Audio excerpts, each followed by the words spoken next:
전쟁에 필요한 것이 무엇인가에 대해서 이런저런 얘기들이 많이 있습니다. 그리고 농담 삼아 그리고 사실은 진실되게 얘기하는 것이 바로 돈, 돈, 그리고 더 많은 돈이라고들 얘기를 합니다. 실제로 총력전 체제가 생긴 이후에 전쟁에서 승과 패를 결정하는 가장 큰 요인은 바로 국부입니다. 즉 돈이라는 얘기죠. 지금 보시고 있는 표가요. 크리미아 전쟁 이후에 좀 주요 전쟁에서 각국의 전쟁 비용과 GDP의 비율입니다. 보시면 여기에 제가 마우스로 보이게 드리고 있는데 크리미아 전쟁의 경우에 영국과 프랑스는 각각 GDP의 3%를 썼습니다. 그러니까 그렇게 대단하게 큰 돈을 쓴 건 아니라는 얘기죠. 대신 러시아와 터키는 과연 몇 퍼센트를 썼는지 안 나옵니다. 이거는 무슨 말이냐면 그 당시 러시아나 터키는 후진국이어서 GDP가 정확하게 얼마인지 통계도 나오지 않았고 또 전비 지출도 현대적인 행정체제에 의한 것이 아니었기 때문에 아예 알 수도 없었다는 것입니다. 아마 러시아나 터키는 영국이나 프랑스보다는 훨씬 많이 썼을 것임이 분명합니다. 미국 남북 전쟁의 경우에 북부는 북부 GDP의 11%를 전비로 지출을 했습니다. 그런데 남부의 경우에는 이런 계산이 없습니다. 그만큼 남부가 약했다는 얘기가 될 것입니다. 보불 전쟁, 즉 프로이센과 프랑스의 전쟁에서 양국이 각각 그 나라 GDP의 8%를 썼습니다. 여기까지만 하더라도 뭐 8%가 적은 돈은 아니지만 그래도 한번 뭐 써볼 만한 액수였다고 볼 수 있죠. 일본은 청일 전쟁에서 GDP의 7%를 썼습니다. 그때 청나라는 통계가 없었죠. 곧이어 벌어졌던 바로 러일 전쟁입니다.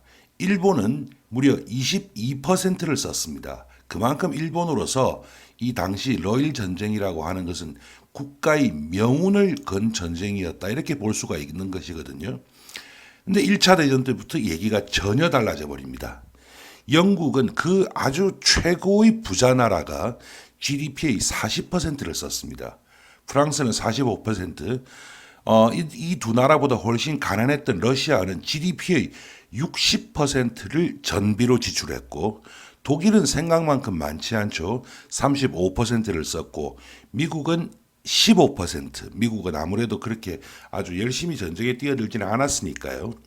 일본 같은 경우에는 고작 1차 대전에 1.5%를 썼을 뿐입니다. 일본이 1차 대전에서 한 일 자체가 그렇게 많지가 않아서 아마 그랬을 겁니다.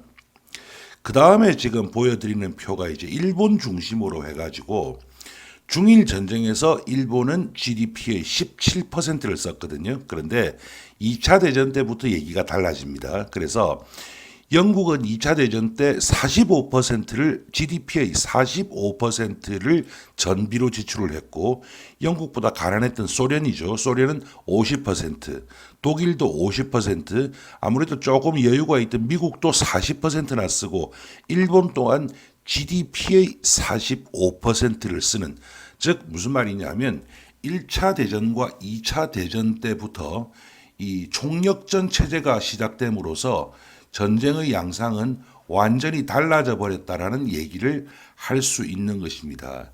이것은 이제 GDP 얘기고요.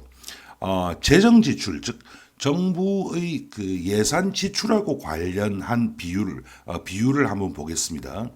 2차 대전 때 영국은 정부 예산 지출의 79% 그러니까 80%가 전비로 다 날아갔습니다. 영국이 세계에서 가장 큰 부자였는데도 불구하고 경제적으로 역전을 당하게 되는 것이 바로 여기에서부터 기인하는 것이라고 볼 수 있겠죠.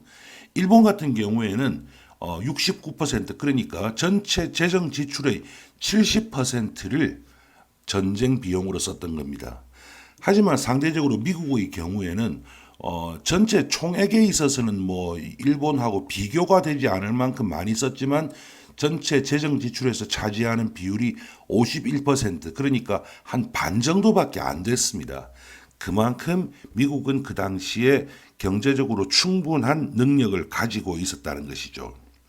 일반적으로 이제 전쟁을 하게 되면 대개의 경우에 임시 군사 특별회계를 설치하게 됩니다. 무슨 말이냐면 전쟁 상황은 뭐 비상 상황이고 해서 일반적인 지출이라든지 이런 것들을 그런 일반적인 절차에 의해서 진행할 방법이 없습니다. 아주 급하게 또 반대로 전쟁을 핑계로 해서 또 다른 돈을 막 쓰는 것도 막아야 될 겁니다.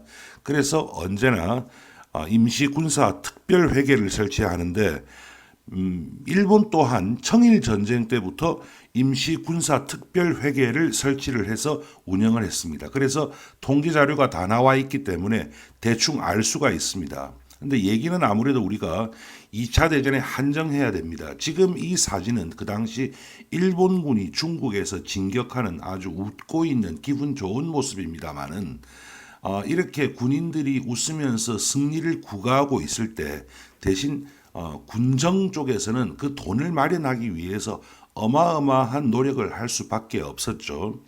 1차 대전이 끝나고 나서 세계적으로 공황이 찾아오고 그러다 보니까 일본 또한 군축의 바람이 많이 불었습니다. 그래서 전쟁에 관련한 즉 군사에 관련한 비용을 줄여야 한다라는 목소리가 아주 컸거든요.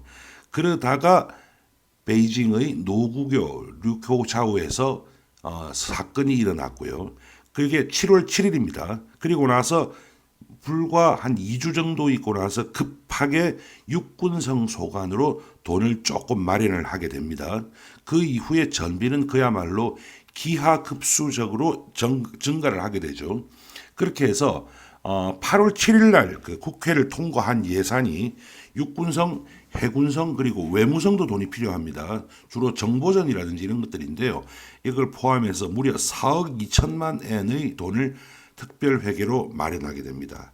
이 중 상당액이 갑자기 돈이 나올 구멍은 없으니까 공채 발행을 통해서 조달되거든요.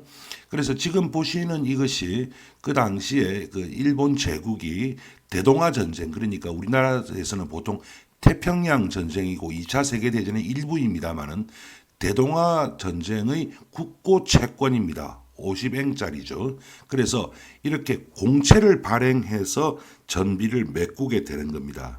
그렇다면 나중에 이 공채를 갚아야 되는 것이죠. 그 문제가 사실은 지금까지 그대로 남아 있습니다.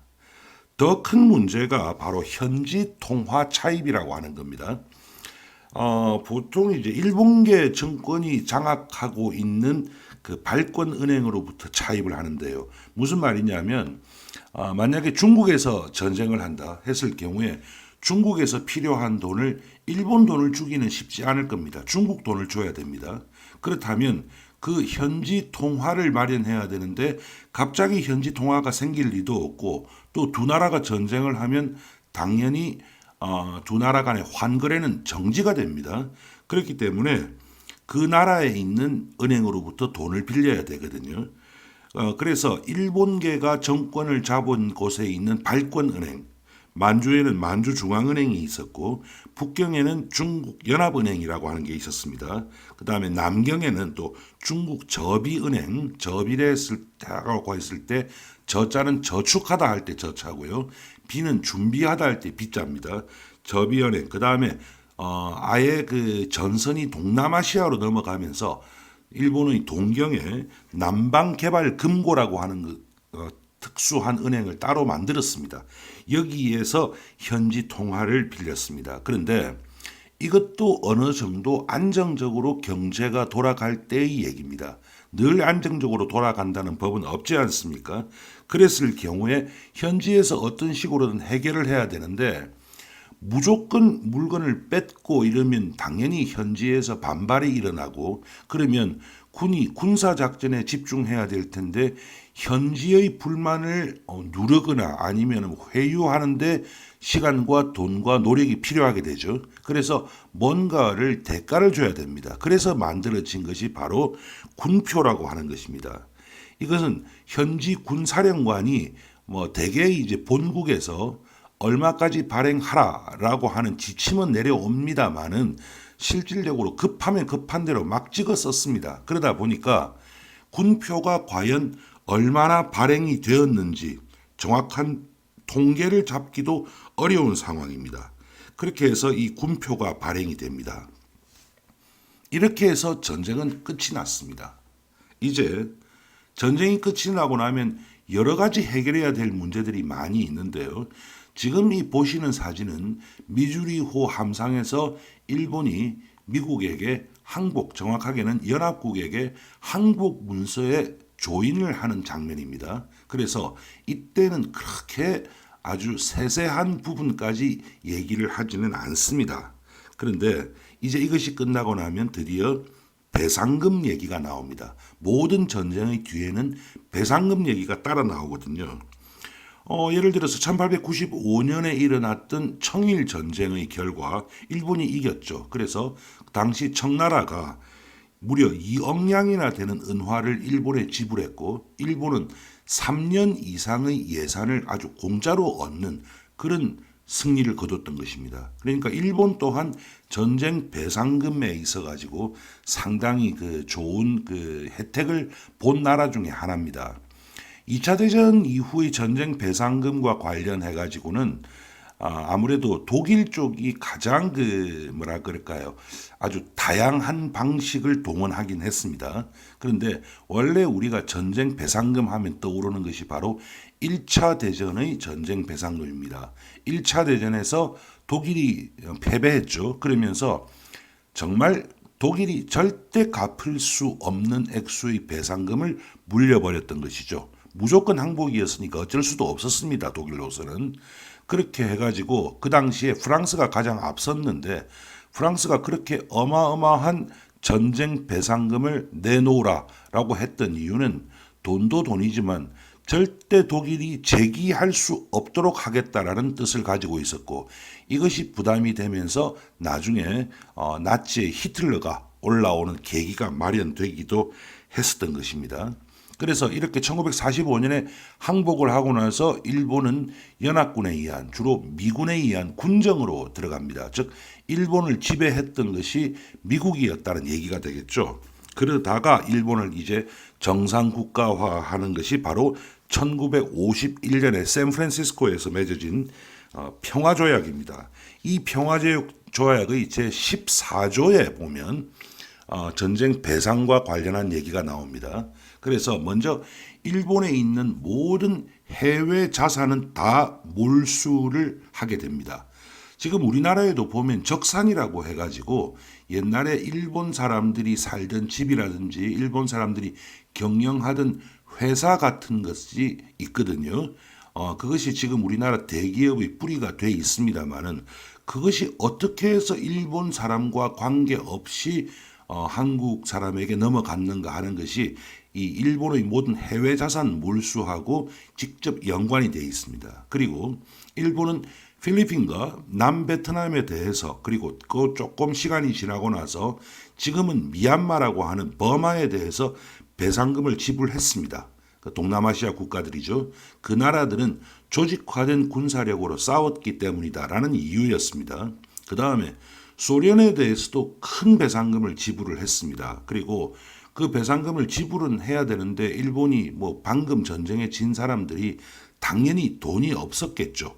그래서 소련에서 했던 것이 일단 북한이라든지 만주에 있는 일본 공장의 설비를 다 뜯어가 버린다든지 또는 일본 관동군 57만 명을 시베리아로 억류를 한 것이죠. 그래서 거기에서 강제 노동에 종사를 했습니다. 이것만 보면 당시 소련이 아주 나쁜 일을 했다라고 얘기하기 쉬운데 물론 좋은 일은 아니겠죠. 국가와 국가 간의 전쟁에 강제로 동원된 인력들을 그렇게 이용을 했으니까 꼭 좋은 일은 아닐 것입니다. 하지만 실제로 유럽에서는 이보다 훨씬 더 지독한 일들이 있었다 하는 것만 제가 말씀을 드리죠. 그리고 또 일본군 포로를 데리고 있었죠. 그러니까 포로를 데리고 있는데 돈이 들었을 거 아닙니까? 그래서 그 돈을 적십자에다가 돈을 내기도 했습니다. 중국은 나중에 배상금을 받지 않았습니다. 왜 받지 않았느냐 하면요. 원래 일본하고 중국은 국교가 없었죠. 그러다가 이제 일본이 다시 중국과 국교를 트면서 그 당시에 덩샤오핑이 이제 그 정권을 잡고 있었는데 그 당시 중국으로서는 일본으로부터 배상금을 받는 것보다 당시 국가 경제 건설을 위해서 배상금을 포기해버리고 대신 투자를 유치하는 것이 훨씬 더 국가 이익에 종사한다라는 판단을 했던 겁니다. 그래서 중국은 배상금을 받지 않았습니다. 우리나라는 배상금을 받았을까요? 네, 그렇지 않습니다. 우리나라는 배상금을 받을 수가 없습니다. 왜냐하면요, 우리나라는 일본과 전쟁을 한 적이 없지 않습니까? 그래서 나중에 한일협정 이후에 다시 일본에서 우리나라에 상당히 큰 돈이 들어왔는데 그 돈은 전쟁 배상금이 아니었습니다. 그리고 그 돈의 성격에 대해서는 지금도 얘기가 좀 오락가락하는 그런 상황이고요. 지금 북한 같은 경우에도 일본과 국교 정상화가 되면 받을 돈이 있습니다. 그런데 그 돈은 배상금이 아니고 일본이 1965년에 우리나라에 남한에다가 줬던 돈과 같은 성격의 돈이라는 것입니다. 그래서 전쟁이라고 하는 것은 뭐 전투 행위도 있고 치밀한 정치 행위도 있고 또 아주 어려운 그 정보 전쟁도 있지 않습니까? 그런 측면이 있는 반면에 이렇게 돈의 입장에서 바라본 전쟁도 있을 수 있다라는 것을 번외편을 통해서 이렇게 한편 설명드렸습니다.